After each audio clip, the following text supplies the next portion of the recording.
দেখুন, মধ্যবিত্তকে সরিয়ে দেওয়ার প্ল্যান চলছে, গরিব মানুষকে সরিয়ে দেওয়ার প্ল্যান চলছে। জালি হিন্দু তো আমি ব্যক্তিগতভাবে মনে করি যে তারা যারা 2014 সালের পরে নিজেকে বড় হিন্দু বলে পরিচয় দিচ্ছে।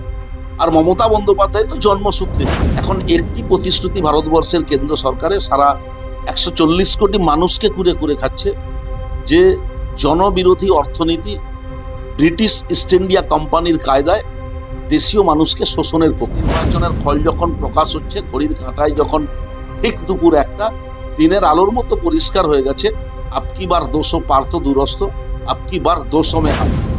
জালি হিন্দু কারা আর কারা অরিজিনাল হিন্দু, এই বিচারের দায়িত্ব কেউ শুভেন্দু অধিকারীর ওপরে তুলে দেয়নি।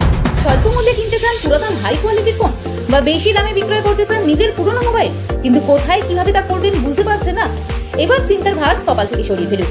Dumdum 76/A Jaipur road Gangotri apartment mobile plaza এনেছে আপনাদের জন্য দুর্দান্ত অফার, যেখানে খুব সহজেই আপনারা পুরনো ফোন ক্রয় এবং বিক্রয় করতে পারবেন। তাই আর দেরি না করে চলে আসুন আমাদের স্টোরে। যোগাযোগ করুন 8479084750 এবং 8479084780। নমস্কার, আমি জিৎ। আপনারা দেখছেন সময় 365। এই মুহূর্তে কিন্তু আমি রয়েছি কলকাতা থেকে প্রায় 150 কিলোমিটার দূরে পূর্ব মেদিনীপুরের কাঁথিতে।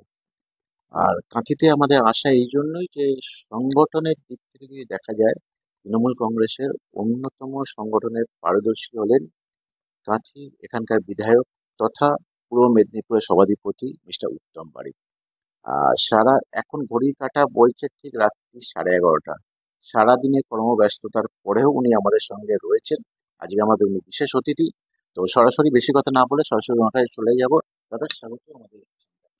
নমস্কার দাদা, সবার প্রথমে আমার একটাই জিজ্ঞাসা যে রাজ্য জুড়ে যেভাবে 26,000 প্রায় 26,000 চাকরি বাতিল নিয়ে যে ধর্ণা বিক্ষোভ চলছে মুখ্যমন্ত্রী বসার পরে, মুখ্যমন্ত্রী চাকরি হারাদের সাথে বসার পরেও কেন বিক্ষোভ চলছে?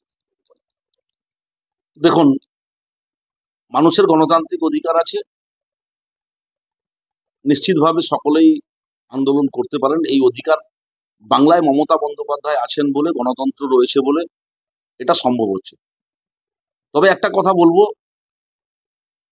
এই বিষয় নিয়ে নিশ্চিতভাবে মন্তব্য করব না, তার কারণ আমাদের মাননীয় মুখ্যমন্ত্রী মমতা বন্দ্যোপাধ্যায় চাকরি হারাদের নিয়ে বসেছিলেন এবং তিনি বার্তা দিয়েছেন চাকরি হারাদের পাশে তিনি আছেন। নিশ্চিতভাবে এটি বিহিত করার লক্ষ্যে তিনি এগাচ্ছেন। ওনার ওপরে আস্থা ভরসা বিশ্বাস রাখুন, নিশ্চিতভাবে কিছু একটা তিনি অবশ্যই করবেন, তার চেষ্টা তিনি চালিয়ে যাচ্ছেন বাংলার মাননীয় মুখ্যমন্ত্রী। এর মাঝে দাঁড়িয়ে বিভিন্নভাবে বিভিন্ন মানুষকে উস্কে দুই একটি জায়গায় বিক্ষিপ্ত আন্দোলনের ঘটনা দেখা যাচ্ছে। চাকরি হারাদের তো বলেছিলেন যে আপনারা চাকরিতে আবার জয়েন করুন, স্বইচ্ছায় যান, আপনাদের ইচ্ছা। তো সেখানে দেখা যাচ্ছে কিছু সংখ্যক শিক্ষক যাচ্ছে, কিছু সংখ্যক শিক্ষক কিন্তু বিক্ষোভের রাস্তায় হাঁটছেন। এর ফলে কিন্তু ক্ষতিগ্রস্ত হচ্ছে আলটিমেট পড়ুয়ারা। আপনার বিধানসভায় এখন স্কুল রয়েছে, সেই স্কুলে কতটা ক্ষতিগ্রস্ত হচ্ছে? না, দেখুন, আমাদের মেদিনীপুর জেলাতে এই ধরনের কোনো আন্দোলন, এই ধরনের কোনো বিক্ষোভ এখনো পর্যন্ত দানা বাঁধেনি। মেদিনীপুর জেলাতে যারা চাকরি হারিয়েছেন তাদের আনুমানিক সংখ্যা 1600। এই 1600 যারা চাকরি হারিয়েছেন তারা মাননীয় মুখ্যমন্ত্রীর উপরে আস্থা ভরসা বিশ্বাস রেখেছেন। মাননীয় মুখ্যমন্ত্রী বলেছেন যে আপনারা আগামী 2 মাস স্বেচ্ছায় শ্রমদান করুন, আপনারা কাজ করুন, আমার উপরে আস্থা রাখুন, ভরসা রাখুন, আমি নিশ্চিতভাবে কিছু একটা করে দেখাবো। দাদা, জীবনদায়ী ওষুধের মূল্য বৃদ্ধি, পাশাপাশি সিলিন্ডার প্রতি 50 টাকা মূল্য বৃদ্ধি। তো কোথাও কি মধ্যবিত্তকে সরিয়ে দেওয়ার প্ল্যান চলছে? দেখুন, মধ্যবিত্তকে সরিয়ে দেওয়ার প্ল্যান চলছে, গরিব মানুষকে সরিয়ে দেওয়ার প্ল্যান চলছে। আমরা যদি একটার পর একটা প্রতিশ্রুতি ভিত্তিক আলোচনা করি, ভারতবর্ষের কেন্দ্র সরকার 2014 সালে বর্তমান যিনি প্রধানমন্ত্রী তার নেতৃত্বে ভারতীয় জনতা পার্টি ক্ষমতায় এসেছিলেন। ভাজপা পার্টি পরিচালিত এই ভারতবর্ষের কেন্দ্র সরকার দেশের 140 কোটি মানুষের উদ্দেশ্যে বিভিন্নভাবে বিভিন্ন প্রতিশ্রুতি দিয়েছেন। সমস্ত প্রতিশ্রুতিকে অতিক্রান্ত করে এখন একটি প্রতিশ্রুতি ভারতবর্ষের কেন্দ্র সরকারে সারা 140 কোটি মানুষকে কুরে কুরে খাচ্ছে, যে জনবিরোধী অর্থনীতি, ব্রিটিশ ইস্ট ইন্ডিয়া কোম্পানির কায়দায় দেশীয় মানুষকে শোষণের প্রক্রিয়া। দাদা, দিল্লিতে ক্ষমতায় এসছে বিজেপি, আর দিল্লিতে ক্ষমতায় বিজেপি আসার পরেই বজরং দল সেখানে কিন্তু মাছ নিষিদ্ধ করে দিয়েছে, মাছ বিক্রি করতে দিচ্ছে না। তো এই বিজেপি যদি বাংলায় আসে কোনো ক্রমে 2026-এ, তাহলে কি মাছে ভাতে বাঙালির জায়গায় শুধু ভাতে বাঙালি হবে? দেখুন, যদি আসে, যদির কথাটা আলাদা। 2021-এ এমন একটা প্রেক্ষাপট আমরা এই বাংলায় দেখেছিলাম, ভারতবর্ষের ভারতীয় জনতা পার্টি কেন্দ্রীয় নেতৃত্বরা প্রতিদিন ডেলি প্যাসেঞ্জারি করতেন বাংলায়, এবং বাঙালির উদ্দেশ্যে ডবল ইঞ্জিন সরকারের আবেদন রেখেছেন, বাঙালির উদ্দেশ্যে বলেছেন আপকি বার 200 পার। কিন্তু 2রা মে নির্বাচনের ফল যখন প্রকাশ হচ্ছে, ঘড়ির কাঁটায় যখন ঠিক দুপুর 1টা, দিনের আলোর মতো পরিষ্কার হয়ে গেছে, আপকি বার 200 পার তো দূরস্থ, আপকি বার 200 মে হার। 200 আসনে পরাস্ত হলো ভারতীয় জনতা পার্টি। বাংলায় মমতা বন্দ্যোপাধ্যায়ের নেতৃত্বে সম্প্রীতি আবার নতুন করে বর্ষিত হলো। যারা 70-30-এর বিভাজন করে বাংলায় সাম্প্রদায়িক বিভাজন তৈরি করার চেষ্টা করেছিলেন, বাংলার মানুষ তাদেরকে প্রত্যাখ্যান করল। দাদা, রাজ্যের বিরোধী দলনেতা শুভেন্দু অধিকারী বলেছেন যে মমতা ব্যানার্জি একজন জালি হিন্দু, এরকম একটা মন্তব্য করেছেন। তো এই ব্যাপারে আপনি কি বলতে চাইছেন? দেখুন, আপনি যার নাম বললেন, বাক স্বাধীনতা তো গণতন্ত্রে রয়েছে। আমরা সকলেই সংবিধানকে, গণতন্ত্রকে বিশ্বাস করি, তাই তিনি বিভিন্ন ধরনের কথা বলছেন। তবে তার কথার উত্তর দেওয়ার প্রয়োজনীয়তা আছে বলে আমি মনে করি না। তার কারণ তিনি দুপুরে কি বলেন বিকেলে ভুলে যান, বিকেলে কি বলেন তার পরের দিন সকালে ভুলে যান। তিনি যে ধরনের মন্তব্য করছেন সেটা সর্বপ্রথম কতটা সামাজিকভাবে সঙ্গত, যে ধরনের কুৎসিত ভাষায় বিভিন্ন আমার মাননীয় মুখ্যমন্ত্রী থেকে শুরু করে বিভিন্ন ব্যক্তিকে যে আক্রমণ করছেন, তিনি সেই ভাষাটা কতটা সামাজিকভাবে সংযত, এটা নিশ্চিতভাবে বাংলার মানুষ দেখছেন, তার বিচার বাংলার মানুষই করবেন। তবে জালি হিন্দু কারা আর কারা অরিজিনাল হিন্দু, এই বিচারের দায়িত্ব কেউ শুভেন্দু অধিকারীর ওপরে তুলে দেয়নি, বা শুভেন্দু অধিকারী এই বিচারের জাস্টিস নন যে তিনি এর সিদ্ধান্ত দেবেন। জালি হিন্দু তো আমি ব্যক্তিগতভাবে মনে করি যে তারা যারা 2014 সালের পরে নিজেকে বড় হিন্দু বলে পরিচয় দিচ্ছেন, আর মমতা বন্দ্যোপাধ্যায় তো জন্মসূত্রে হিন্দু। দাদা, আপনাদের দলের দুই সাংসদের উত্তপ্ত বাক্য বিনিময় কতটা, আমি নাম বলে দিচ্ছি, কল্যাণ বন্দ্যোপাধ্যায় ও সাংসদ সৌগত রায়ের মধ্যে যে কথোপকথন চলছে, যে লড়াই চলছে, মানে পুরো বাংলা কেন পুরো ভারতবর্ষের মানুষ দেখছে, সেখানে আপনাদের দলকে মানুষ কতটা কিভাবে নেবে বলে? দেখুন, কল্যাণ বন্দ্যোপাধ্যায়, সৌগত রায়, ওনারা বর্ষিয়ান নেতৃত্ব, বয়োজ্যেষ্ঠ নেতৃত্ব এবং সিনিয়র নেতৃত্ব।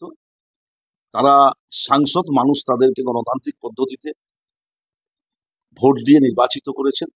তাদের সম্পর্কে কথা বলার মতো এখতিয়ার বা অধিকার আমার নেই, তার কারণ আমি তাদের থেকে অনেক ক্ষুদ্র, অনেক নগণ্য।